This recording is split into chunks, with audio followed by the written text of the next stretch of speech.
Ce bateau a été restauré au mieux en respectant un peu toute son histoire. C'est un bateau important, conçu pour la course Pavie-Venise, qui est sans doute la plus belle course du monde pour un bateau. C'est un peu la mille-mille des bateaux. Nous sommes donc fiers de posséder cet objet très singulier, aussi inestimable qu'il est beau. D'autant plus qu'il a une forme particulièrement aérodynamique, qui rappelle beaucoup les Ferrari du début des années 60. Le carénage est intégralement en fibre de verre. C'étaient les premiers essais de construction des capots en fibre de verre réalisés par le chantier San Marco. Tandis que le reste de la coque se présente ainsi. Pont en acajou, blindage et fond en hêtre, qui était un bois très résistant, dont je dirais qu'il est un peu comparable au Kevlar et aux fibres de carbone d'aujourd'hui. Le moteur est un moteur de course Ferrari. C'est un 375 000 milles. C'est un moteur très rare qui a offert à la Ferrari de nombreuses victoires sur ses voitures et a été adapté exprès pour ce bateau. On peut dire que ce bateau a été construit autour du moteur.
Alors que mon fils était encore jeune, il avait moins de 20 ans.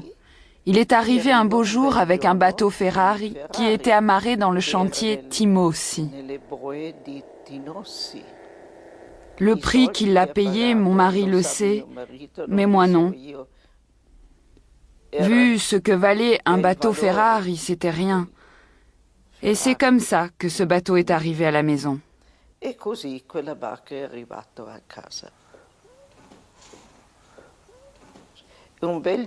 Un beau jour, un ami est arrivé et a dit « Écoute, Dodi, je te donne un nouveau bateau Ferrari si tu me vends le bateau. » Et c'est là qu'a commencé notre recherche des bateaux anciens, parce que nous avons compris combien il était facile de trouver des bateaux qui avaient une très grande valeur. Combien c'était facile si on arrivait au bon moment.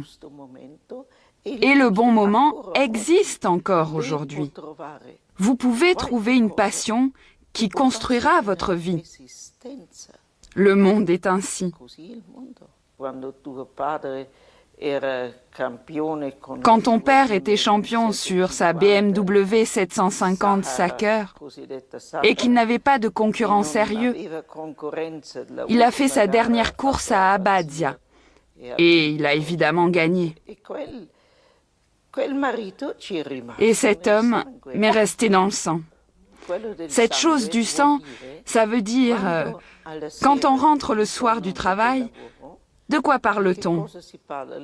Vous croyez qu'il m'offrait des boucles d'oreilles ou quelque chose de... Non, on parlait de cylindres, on parlait de tout ça. Et lentement, on a commencé à comprendre que d'une certaine manière, la seule chose qui intéressait la famille, c'était tout ce qui tournait autour de ça. C'est comme ça. Parce que vous voyez, le père de Schumacher travaillait sur les circuits. Il a appris à ses enfants à écouter un moteur dès le plus jeune âge.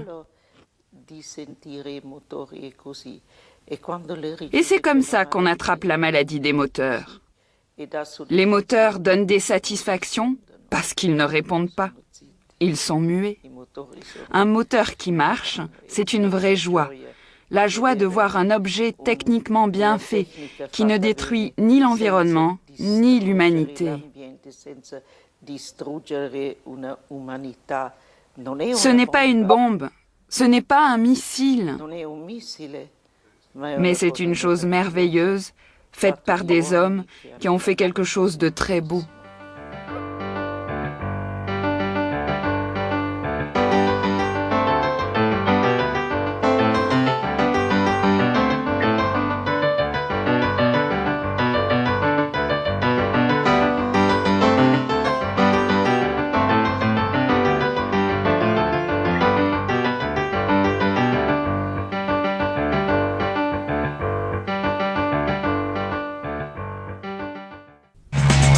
IndyCar Mid-Ohio, le résumé, c'est dans un instant sur AB Moteur.